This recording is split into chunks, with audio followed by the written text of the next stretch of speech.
नमस्कार, आप सभी का स्वागत है हमारे YouTube चैनल चर्चा विद आशुतोष। दोस्तों, आज हम बात करने वाले हैं कि भारत 2014 के बाद से कितना बदल गया, कितना कुछ उसमें बदलाव आया। एक आम तौर पर जो मतलब ज़मीनी स्तर पर दिखता है, हम इस पे जो है बेरोजगारी, जीडीपी कहाँ पे क्या है, इस पे बात नहीं करेंगे। जो मतलब सामने समक्ष दिख रहा है, प्रस्तुत दिख रहा है सामने सबके, जो नज़र आता है, उस पर हमारी बात करेंगे। जैसा कि मैंने पहले भी कई वीडियो में बताया, कई वीडियो मैंने बोला भी है कि हाँ, थोड़ा सा बदलाव हुआ है। ऐसी बात नहीं है कि केवल एक पक्ष देखना, दूसरे पक्ष को ना देखना, वो गलत बात है। कुछ अच्छाइयाँ हैं तो कुछ बुराइयाँ भी हैं, कुछ बुराइयाँ हैं तो अच्छाइयाँ भी हैं। कुछ उनके अंदर ही बुराई थी, कुछ इनके अंदर ही बुराई है। कुछ उनके अंदर भी अच्छाई थी, कुछ इनके अंदर भी अच्छाई है। तो आज इस पर हम बात करेंगे।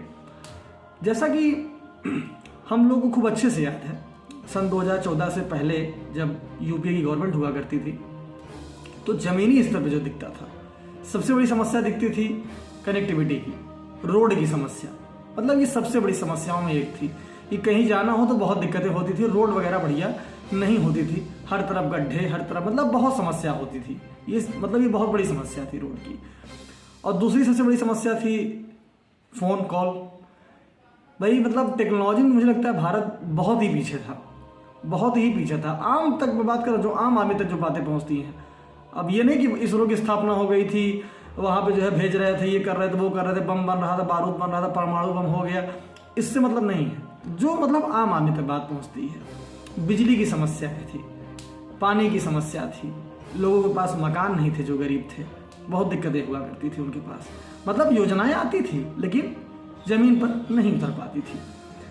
मैंने इतना बदलाव देखा है। मैं अपने होम टाउन की आपकी बात बताता हूँ आपको, जहाँ पर मैं रहता हूँ।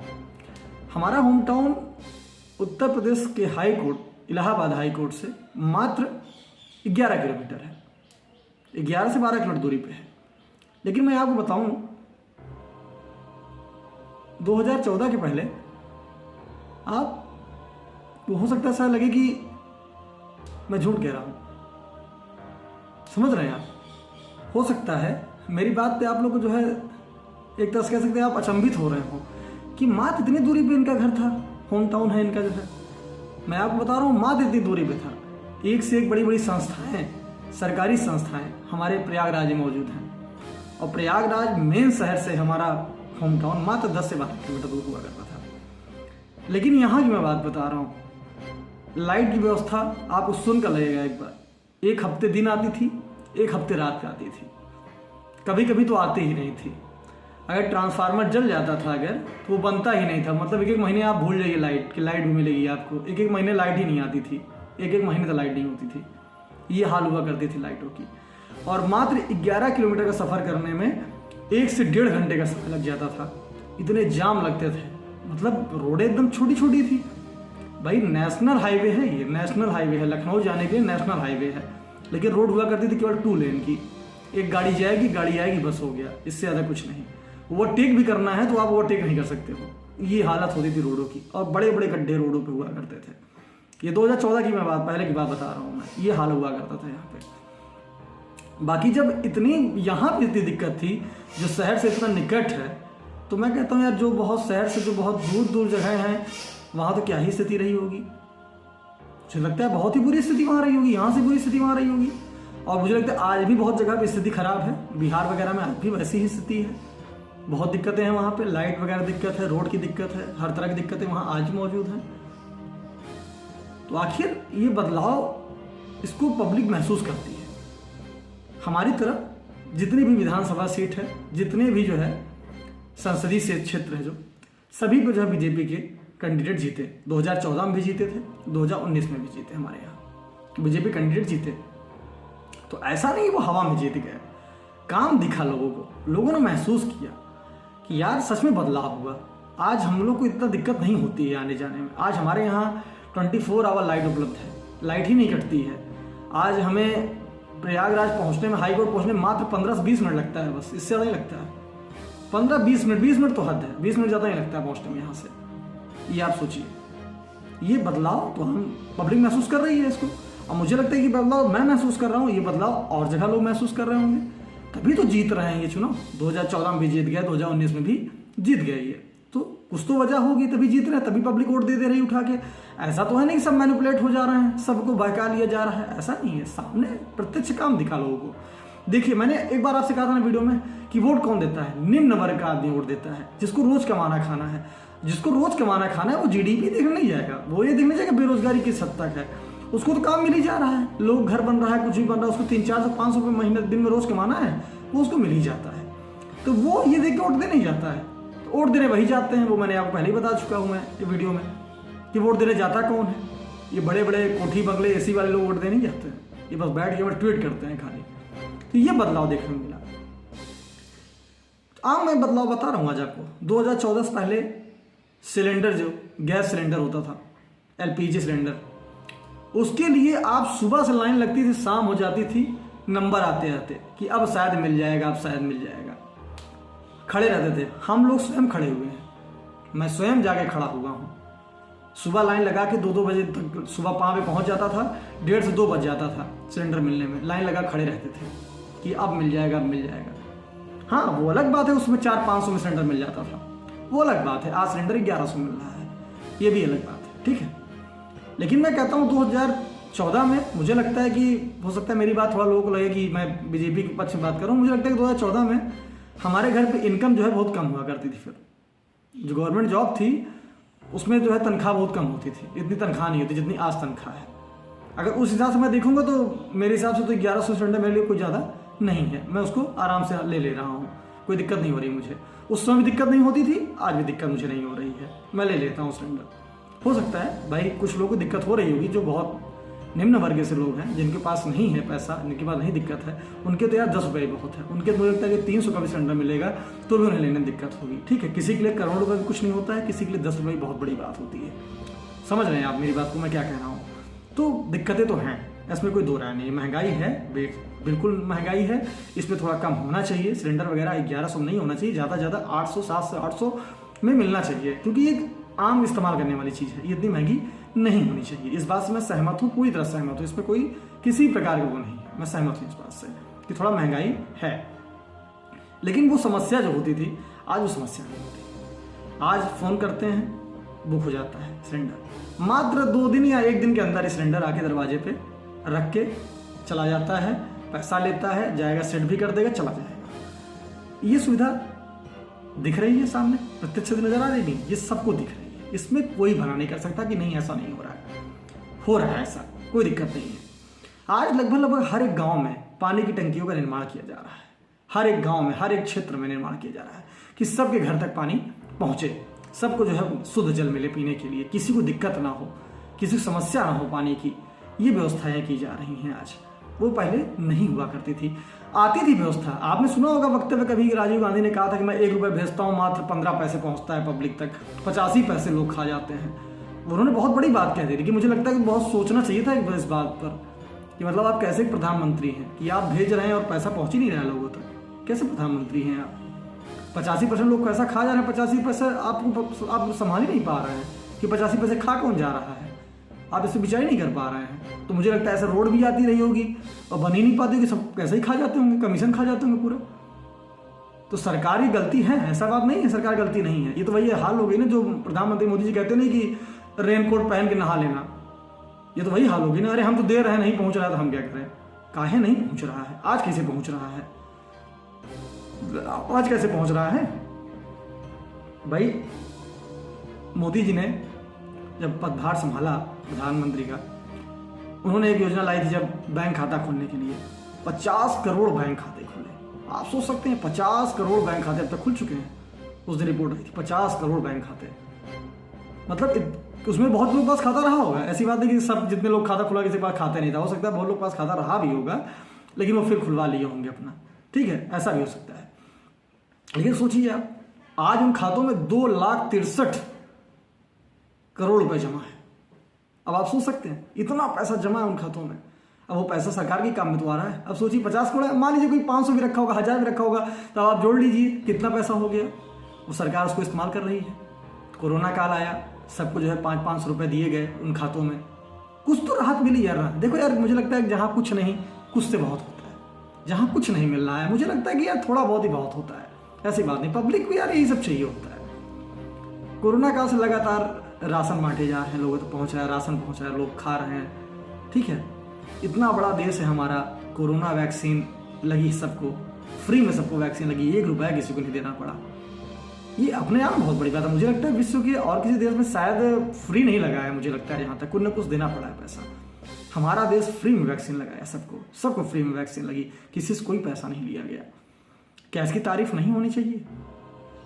अरे यार, हम लोग 140 करोड़ हैं, समझ सकते हैं आप? 10 अमेरिका के बराबर हम अकेले हैं, 10 अमेरिका के बराबर हम अकेले हैं भाई साहब। सोचिए एक बार जरा दिमाग से, आप सोच सकते हैं इस चीज को? तो बदलाव दिखा है, ऐसी बात नहीं है। आज हमारी सेना की बहादुरी आप देखिए, सेना में वो तेज तर्राक देखिए, डरते नहीं हैं लड़ने से, घबराते नहीं हैं, एक बार सोचते भी नहीं हैं। डरते तो पहले भी नहीं थे, लेकिन सरकारें डराती थी उनको। भाई जब आप आप कहेंगे कि नहीं लड़ना नहीं है, बस ठीक है, कोई मार के चला गया तो यहाँ तो भाग के जो है जाते थे लोग अमेरिका में कि हमको जो है पाकिस्तान मार के चला गया।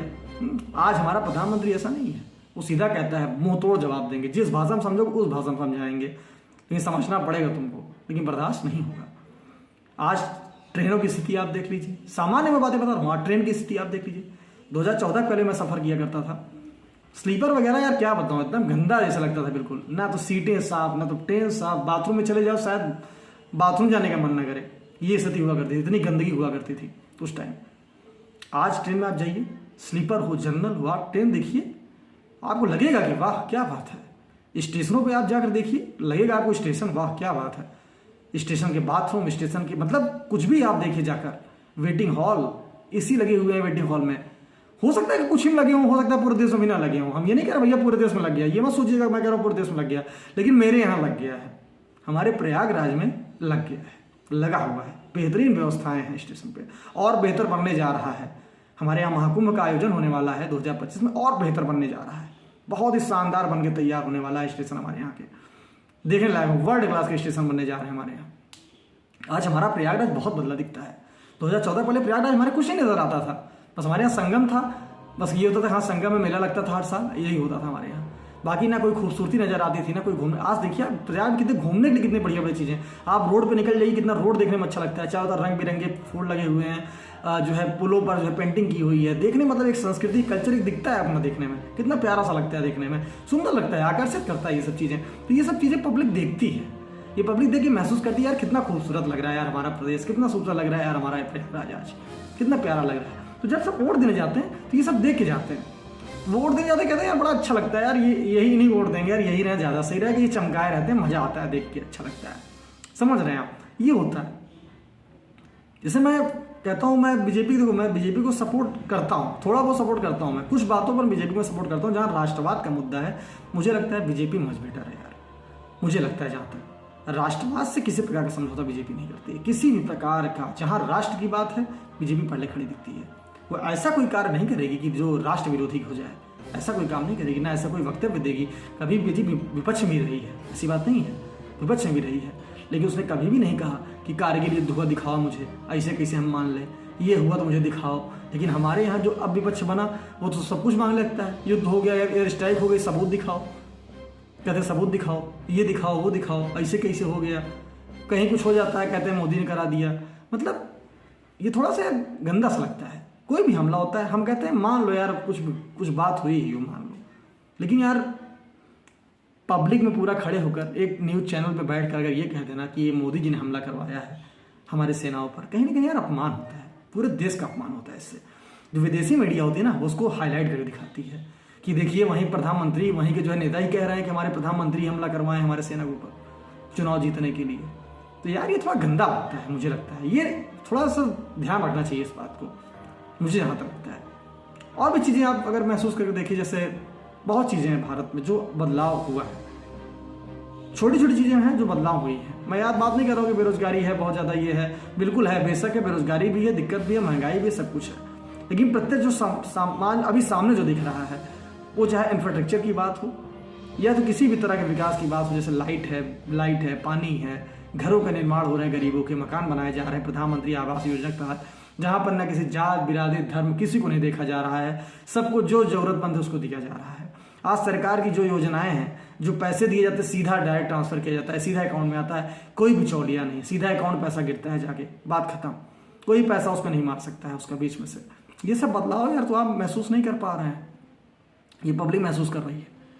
तो जो बड़े लोग हैं वो नहीं महसूस कर पाएंगे, क्योंकि वो देखते हैं कि अरे हमारी जो है हमारा इनकम टैक्स में छूट नहीं मिल रहा है, हमारी जो है सैलरी कम है, महंगाई ज़्यादा है। वो इसलिए सोचते हैं, क्योंकि वो भाई उनको थोड़ा जानकारी, वो भाई पढ़े लिखे हैं बहुत ज़्यादा है, तो वो थोड़ा सोचते हैं इस बात को। लेकिन आम आदमी जो मैं वो बताया ना था, जो वोट देते हैं वो ये नहीं सोचते हैं, उनको जो सामने दिख रहा है वो वही समझते हैं। ठीक है, ये मुझे कुछ बदलाव नज़र आते हैं, मैं उसको खुद महसूस किया हूँ। मैं अपने यहाँ स्पेशली बता रहा हूँ, मैं प्रयागराज की स्पेशली बात कर रहा हूँ, जहाँ पर हमने महसूस किया है लाइट हो, बिजली हो, लाइट पानी बिजली सब पे बहुत तगड़ा काम किया गया है, बहुत बेहतरीन तरीके से। रोड पे बहुत तरीके से काम, बहुत बेहतरीन तरीके से काम किया, और अभी भी काम हो रहा है रोड पे बहुत बेहतरीन तरीके, बहुत बदलाव नजर आता है। वो तो मतलब कोई कह ही नहीं सकता यार, प्रयागराज तो सुंदर लगता ही है, नो डाउट, और लगेगा ही बहुत अच्छा और प्यारा बनने वाला है प्रयागराज, नो डाउट, कोई डाउट ही नहीं इसमें। बहुत अच्छा प्रयागराज दिखने वाला है मुझे आने वाले समय में, मुझे पूरा विश्वास है। अब तो यहाँ पर जब चुनाव होगा 2024 में, तो आप क्या समझ रहे हैं, बीजेपी ही जीतेगी। मैं आपको अभी कह दे रहा हूँ, बीजेपी को ही वोट पड़ेंगे यहाँ पर, और बीजेपी ही जीतेगी आराम से, कोई दिक्कत नहीं होगी। प्रयागराज की भी सीट निकल के आएगी, और फूलपुर की जो सीट है वो भी निकल के आएगी, कोई दिक्कत नहीं होगी, कोई मतलब संकोच ही नहीं है यहाँ पे, कोई जीत ही नहीं सकता यहाँ से उनके अलावा, क्योंकि लोग देख रहे हैं यार, काम दिख रहा है, लोगों को सामने दिख रहा है काम। गुंडागर्दी पे कितना लगाम लगी हुई है, जब से हमारे यहाँ योगी आदित्यनाथ जी मुख्यमंत्री बने हुए हैं, तब से गुंडागर्दी यहाँ ना के बराबर हो गई है। एक विशेष धर्म जाति की जो दबदबा था वो एकदम ना के बराबर हो गया है, कुछ नहीं रह गया है। अब आज हर कोई अपना हथियार ले खड़ा बोल सकता है, कह सकता है, डरता नहीं किसी से आज का आदमी। हर कोई जाके बोल देता है कि हमारी ऐसी दिक्कत हमारे साथ सॉल्व करो। एक समय होता था, यहीं की बात बता रहा हूँ आपको, फोन कर ले जाते थे, फोन एक नॉर्मल सा जो है नेता होता फोन कर देता था कि FIR तक नहीं लिखी जाती थी, ये स्थिति हुआ करती थी कभी यहाँ पे। ये बदलाव मुझे कांग्रेस और बीजेपी में नजर आता है, जो प्रत्यक्ष मुझे नजर आता है। आप लोग खुद विचार करिएगा, हो सकता है मेरी बात से आप लोग असहमत भी हों, लेकिन मैं प्रयागराज की बात करूँ, यहाँ मुझे बहुत बदलाव दिखा स्पेशली तरीके से। वो चीज़ें नहीं दिखी, पहले जो दिखता था वो अब नहीं दिखता है। एक समय था हम लोग टेक्नोलॉजी बहुत पीछे हुआ करते थे, हमारे यहाँ बहुत अच्छे से हम लोग को याद है, 200 रुपये का रिचार्ज कराते थे, 1 GB मिलता था, 1 महीने के लिए इस्तेमाल करना होता था। जाते थे हम लोग 10 रुपये का कूपन ले आते थे, जिसमें 10 MB मिलता था, 20 MB मिलता था, 1 दिन के लिए चलाने के लिए मिलता था।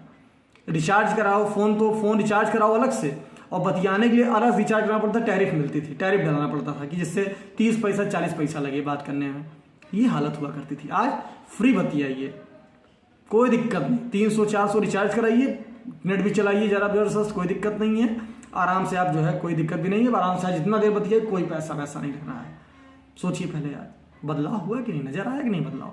अब आप मत में देखिए तो कोई क्या करे भाई, आप ना देखना चाहिए तो कोई क्या करे। आज हर एक गरीब के हाथ में भी मोबाइल है। एक समय होता था मोबाइल किसी के पास होता नहीं था, 2014 पहले की बात बता रहा हूँ, बहुत पहले मत जाइए, 2014 की बात बता रहा हूँ, सबके पास फ़ोन नहीं होता था। बहुत पैसे वाले लोगों के पास फ़ोन दिखता था, कि जिनके पास फ़ोन होता वो भी कीपैड, स्क्रीन टच वो भी नहीं होता था, कीपैड वो भी रहता था। और हम आज़ाद कब हुए, 1947 से, 1947 आज़ाद हुए हैं, और 2014 तक हमारे हर एक किसी के हाथ में फ़ोन भी नहीं था, दिखाई नहीं सकता, इतना महंगा होता था फ़ोन। क्यों? क्योंकि उस पर काम नहीं हो रहा था, टेक्नोलॉजी काम हो ही नहीं रहा था। बस एक ही उद्देश्य था, बस खाली खाना खिलाते रहो, कैसों मैसों काम चलता रहे, बस सबको देते रहो, ऐसे ही बांटते रहो, फ्री खैरात, बस खाली सब पड़े रहेंगे, हमारी सरकार बनी रहेगी, ये पंद था। मैं कांग्रेस का विरोधी नहीं हूं इतना, लेकिन मुझे कांग्रेस से थोड़ा दिक्कत है। कांग्रेस की जो नीतियां थी, वो नीयत हमको उनकी ठीक नहीं लगती थी। उनका बस एक मकसद होता था कि इस देश में केवल राज करेंगे तो हम करेंगे, भाई कोई नहीं करेगा इस देश में राज, प्रधानमंत्री हम ही बनेंगे, हमारा पूरा परिवार ही बनेगा, हमारे खानदान से बनेगा, बाहर से नहीं बनेगा, कुछ भी हो जाए, कैसे भी हो जाए। और जितने बने हैं, आपको मैं बता रहा हूँ, सब मजबूरी में बनाए गए हैं प्रधानमंत्री, सब मजबूरी में प्रधानमंत्री बनाए गए हैं, ये आप जान लीजिए।